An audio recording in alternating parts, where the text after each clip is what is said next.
My brother didn't lower his voice when he said it. He never did. Ask my assistant, he told the room, waving his hand in my direction without looking at me. She'll schedule it. The men around the table laughed politely. Not cruelly. Not kindly either. The kind of laughter that agreed without thinking. I sat there with my notebook open, pen resting between my fingers, posture perfect, calm, invisible, and smiling. Because I'd stopped correcting him a long time ago. They didn't know what I had already done. The conference room smelled like burnt coffee and entitlement. Floor-to-ceiling glass. City skyline behind him like a staged backdrop. My brother sat at the head of the table, jacket off, sleeves rolled, confidence draped over him like a tailored suit. Founder energy, he liked to call it. I was seated 2 chairs down. Not beside him. Never beside him. That spot was reserved for people he considered equals. I wasn't one of them. Not publicly. So, one of the investors said, glancing at me, "You're the executive assistant?" Before I could answer, my brother chuckled. "She keeps me alive," he said. "Couldn't run the place without her." More laughter. I nodded once and wrote something in my notebook. Not notes. Numbers.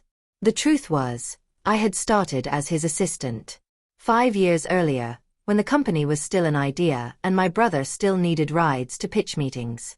I'd answered emails, built decks, managed calendars, and quietly, I'd done more. I'd rewritten contracts he didn't understand, caught accounting errors before they became liabilities, negotiated vendor terms under his name. But none of that fit his story. His story needed a hierarchy. And I fit neatly at the bottom. After the meeting, he stopped me in the hallway. "Send a follow-up to everyone," he said. "And remind legal about the cap table review." "I already did," I replied. He blinked. "You did?" "Yes," I said calmly. "Yesterday." He frowned, then shrugged. "Good. That's why I keep you." I smiled. What he didn't know, what he'd never bothered to ask, was why I never corrected him. Why I never pushed for a title. Why I never demanded recognition. Because power doesn't need validation. It needs timing. That night, I stayed late. Not because he asked. Because I wanted to.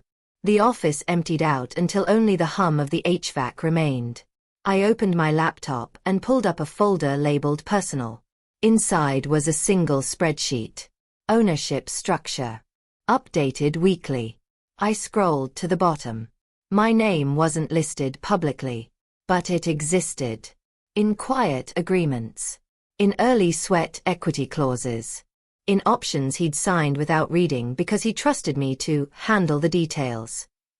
51%. His. For now. My phone buzzed. A message from our CFO. Confirmed. Buyer is still interested. Funds cleared. I closed my eyes for just a moment. Then replied. Proceed. The next morning, my brother was in a mood. Big pitch coming up. Big numbers. Big ego. "Make sure you're taking notes," he said as we walked into another meeting. "This is important stuff." "I always do," I replied. He smirked. "That's why you're such a great assistant." I smiled back. Because assistants don't usually have wire confirmations sitting in their inbox. At lunch, he held court. Talking loudly about growth. About exit strategies. About how some people weren't built for leadership. I stirred my coffee slowly. "What do you think?" one investor asked me suddenly. My brother laughed. "She doesn't think. She organizes." The table laughed again. I met the investor's gaze. "I think," I said carefully, "that timing matters more than confidence." He raised an eyebrow. My brother waved it off. "She reads too many books." I smiled into my cup. That afternoon, I stepped out for exactly 20 minutes. Just long enough. When I returned, my brother was pacing, Phone pressed to his ear, face flushed. What do you mean there's a buyer? He snapped. I didn't authorize anything. I stopped just outside the doorway. Listening. Waiting. No, I don't want to sell, he continued. I own the company. I took a breath. And stepped in. You don't, I said calmly. The room went silent. He turned slowly. What did you just say? He asked. I set my bag down on the table. And for the first time in 5 years, I didn't sit where assistants sit. My brother stared at me like I'd spoken in a language he didn't recognize. I do, he said slowly.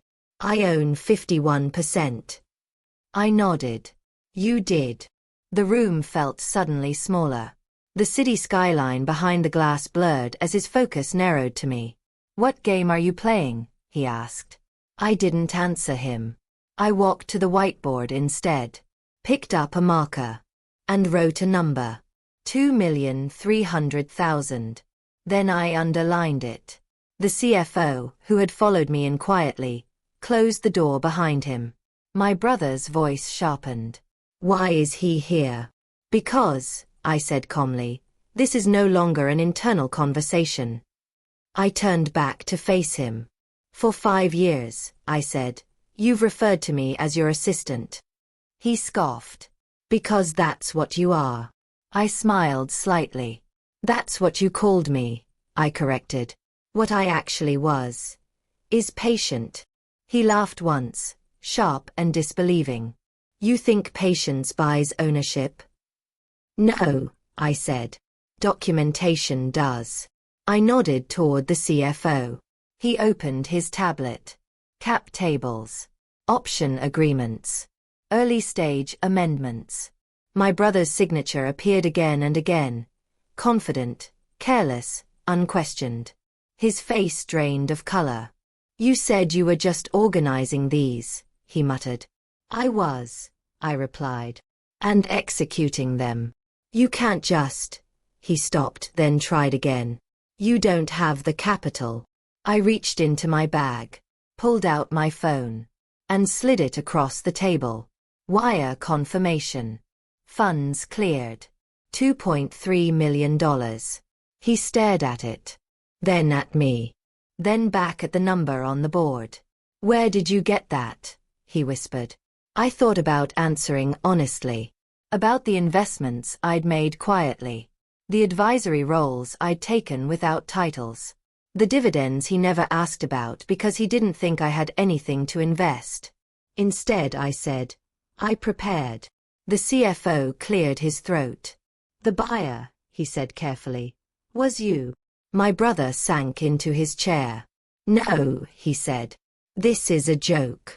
It isn't, the CFO replied. The transaction completed 20 minutes ago. My brother looked at me again. Different now. Not dismissive. Afraid. You went behind my back, he said. I tilted my head. You went over mine for years. Silence. He stood abruptly. This won't hold, he snapped. I'll fight it. You can, I said. But you'll lose. How do you know? Because, I said gently, I wrote most of the clauses you're about to argue against. He opened his mouth, closed it, then laughed. A brittle sound. You stayed small on purpose, he said. You let me believe. I let you underestimate me, I said. Yes. He stared at the whiteboard. At the number. At the space where his name used to feel permanent. What happens now? He asked quietly. I capped the marker.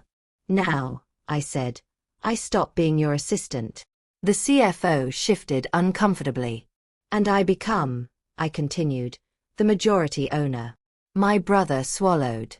You'll ruin this, he said. You don't have the vision. I smiled. I built the structure, I replied. Vision without structure is just noise. He shook his head slowly. All this time, he said, you could have said something. I did, I replied. In spreadsheets. In contracts. In numbers you never read. He laughed again, weaker this time. You planned this, he said. Yes, I said. How long? I met his eyes. Since the first time you introduced me as the assistant in a room full of people who could have changed my career. That landed. The CFO spoke again. We'll need to inform the board. I nodded. Schedule it. My brother looked up sharply. You're calling a board meeting? Yes. For what? I picked up my bag. To restructure leadership, I said. Effective immediately. I paused at the door. And one more thing, I added. He looked up. For the record, I said calmly, assistants don't buy out founders. Then I left him there, sitting in the chair he thought was permanent, staring at a number that changed everything. What I didn't realize then was how quickly the story would spread, and how desperate he would become once he understood that respect, unlike ownership, can't be taken back. The board meeting was scheduled for Monday morning. That was deliberate. No time for spin. No time for back-channel persuasion. No time for him to rewrite the narrative before it went public.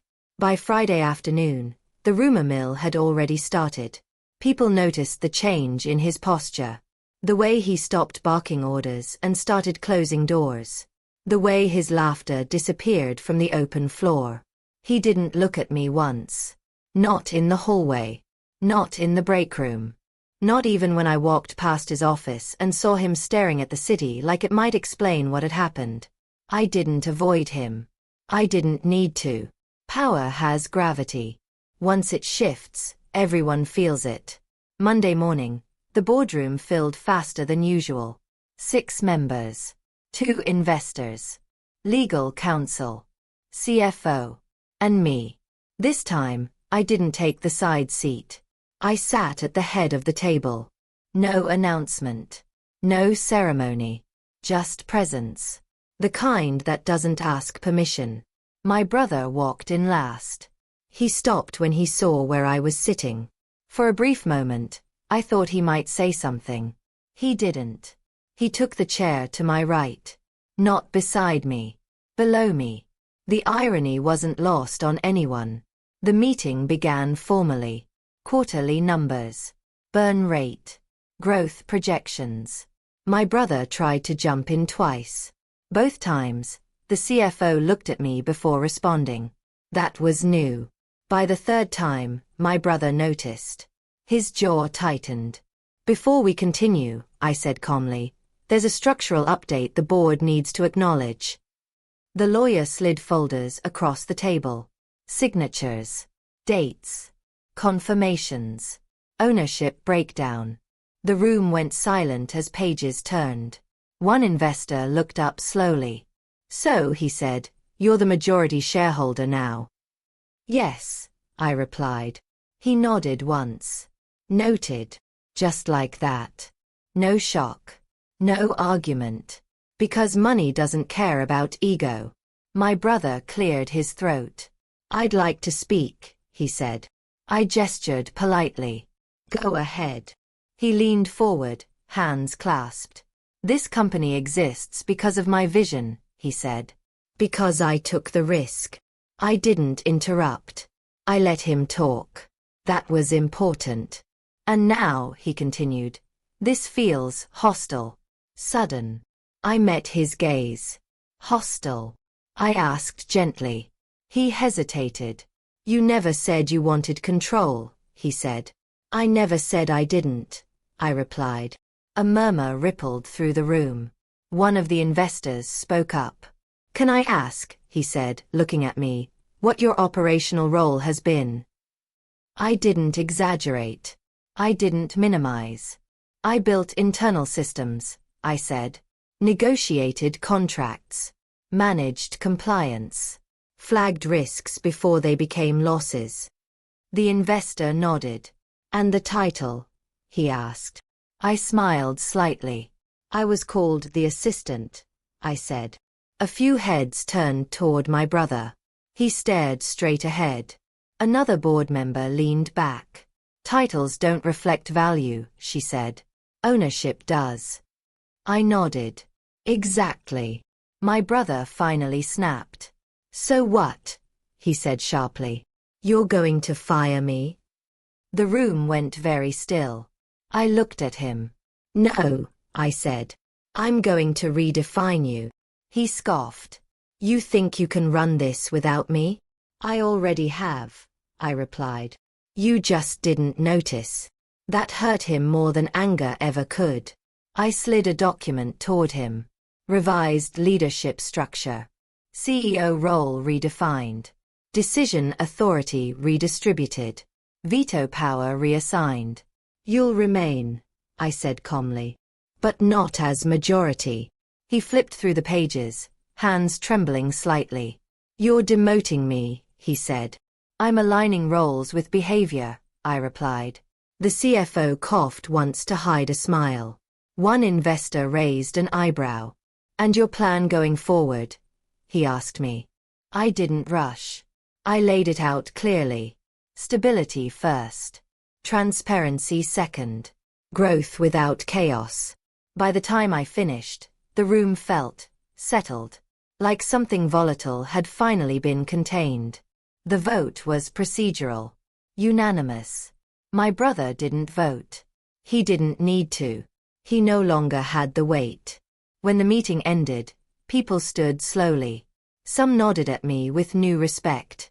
Some avoided my brother entirely. As the room emptied, he stayed seated. I gathered my papers. As I stood, he spoke quietly. You used me, he said. I paused. No, I replied. I outgrew you. He looked up. What happens now? He asked. I met his eyes. Now, I said, you decide whether you want to work for the company you used to own. I walked out, leaving him alone with the echo of his own underestimation. What I didn't realize then was that losing power would make him reckless, and that the word assistant would come back one last time, this time from him. He didn't unravel loudly. That would have been easier. Instead, he unraveled the way people do when they've always believed the ground would hold, quietly at first, then all at once. For a week after the board meeting, my brother behaved too well. He showed up early, stayed late, copied me on emails he'd never bothered to include me on before, used my name in meetings like it tasted unfamiliar in his mouth. Let's run this by her, he said once, gesturing toward me. The room went silent. Not because he'd shown respect, but because everyone knew it wasn't real. Power doesn't need rehearsal. The first crack appeared on a Thursday afternoon. I was reviewing vendor contracts when my assistant now, knocked lightly on my door. There's an issue with procurement, she said carefully. Your brother authorized a change. I looked up. What kind of change? She handed me a printout. My name wasn't on it. My approval wasn't on it. But his signature was. Altering payment terms. Redirecting a supplier. Small numbers. Strategic ones. I felt something settle in my chest. Not surprise. Confirmation. I didn't confront him.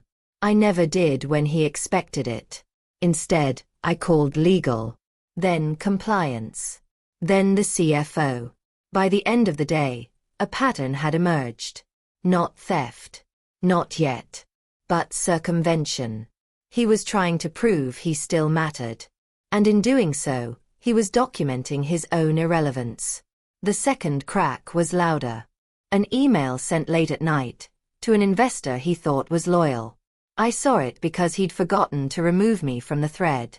We need to talk, he'd written. I'm being pushed out.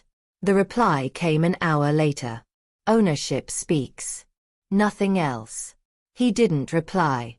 The third crack was personal. He cornered me in the hallway outside the elevators. No audience. No witnesses. You plan to humiliate me, he said. I looked at him calmly. No, I replied. I plan to protect what I built. You didn't build this, he snapped. I did. I tilted my head. Then why are you so afraid to lose it? He opened his mouth, closed it. His reflection stared back at him in the elevator doors, older than he remembered, smaller. That afternoon, HR flagged a complaint. Anonymous, but not subtle. A pattern of dismissive behavior. Inappropriate comments. Power misuse. The language was careful. The implications weren't. I read it once. Then twice. Then I closed the file. That night, I stayed late. Not to work. To think. The city lights blinked outside my office window. Somewhere below, traffic flowed, indifferent to titles, to ego, to regret. My phone buzzed. A message from legal. We're ready when you are. I didn't reply immediately, because I knew what came next. And once it started, there would be no undoing it. The next morning, I called a leadership meeting. Not the board. Just management. He walked in last again. This time, he didn't look at me at all. I didn't waste time. There's been a review, I said calmly, regarding compliance and conduct. He stiffened. This is about me, he said flatly. Yes, I replied. The room went very still. I slid a folder across the table. Documented incidents. Unauthorized decisions. Witness statements. This isn't personal, I said. It's procedural. He laughed. A short, sharp sound. You're doing this because I called you an assistant, he said. I met his eyes. No, I said. I'm doing this because you still think that's what I was. He stood. You need me, he said. Without me, this place loses its edge. I nodded. That's a risk I've already modeled. That broke him. He leaned forward, voice dropping. You think buying my shares made you powerful, he said. You're still just. He stopped. Because everyone in the room was watching. Waiting. For him to finish the sentence. He didn't. I'm placing you on administrative leave, I said quietly. Effective immediately. He stared at me. You can't, he said. I can, I replied. And I am. HR stood. Security waited discreetly outside. Not for drama. For dignity. As he was escorted out, he turned once. Looked at me. For the first time, there was no anger in his eyes. Only confusion. Like a man who'd spent his whole life shouting directions, suddenly realizing no one was listening anymore. That afternoon, an email went out. Leadership update. Temporary reassignment. Business continuity assured. No gossip. No spectacle. Just facts. I sat alone in the boardroom afterward. Same table. Same skyline. Different silence. I thought about the word he'd used for me all those years. Assistant. A role meant to support. To anticipate. To prepare. And that's exactly what I'd done. What I didn't realize then was that he wasn't finished trying to reclaim the story. And that his final move would force me to end this, not as a sister, but as an owner. He tried one last time. Not with threats. Not with anger. With nostalgia. That was his final mistake. He emailed me from his personal account at 2:14 a.m. No subject line. Just a single sentence. We built this together. Don't erase me. I read it once. Then again. And instead of responding, I opened the folder on my desktop labeled buyout. Inside was a document I'd drafted months earlier. Before the board. Before the meeting. Before he ever realized I wasn't just organizing his life. I was restructuring it. The final contingency clause. The one he'd skimmed.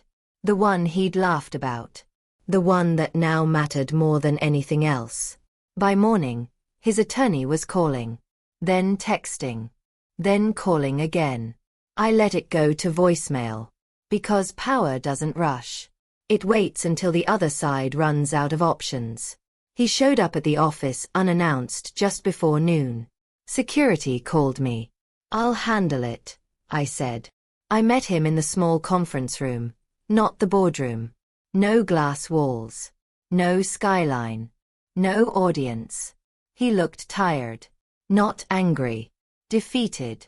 You don't have to do this, he said. I sat across from him, hands folded.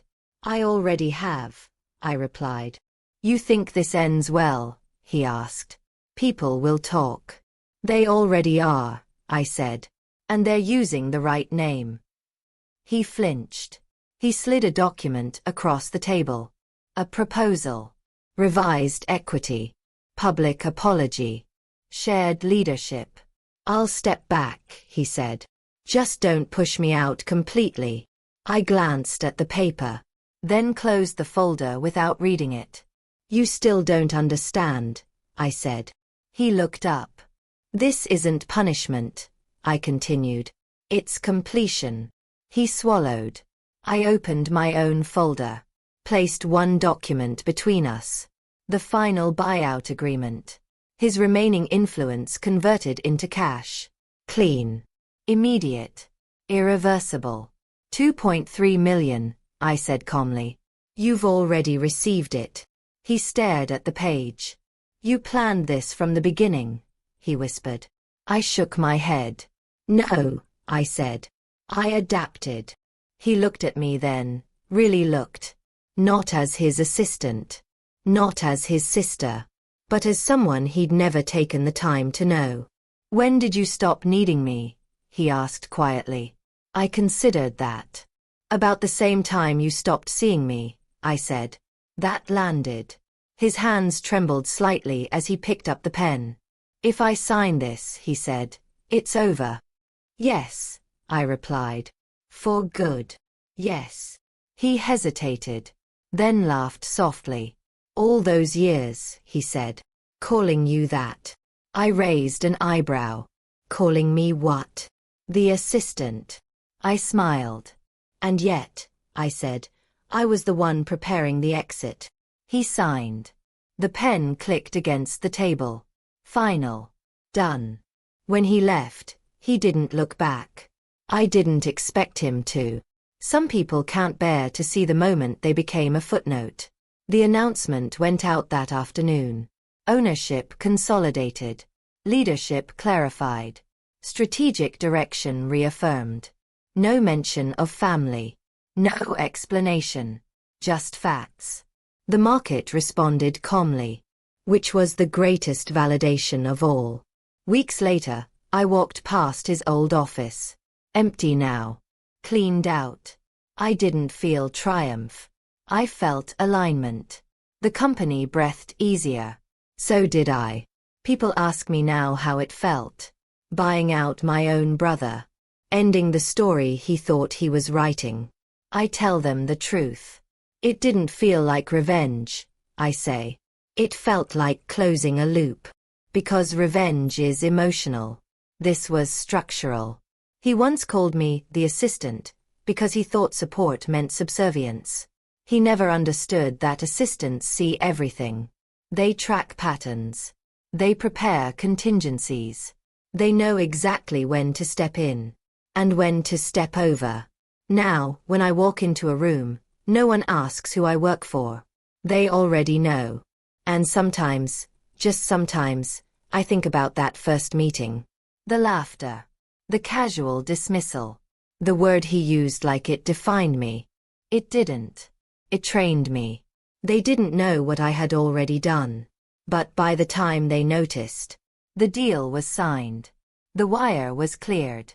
And the company was finally mine. Thanks for listening. Don't forget to subscribe for more stories like this.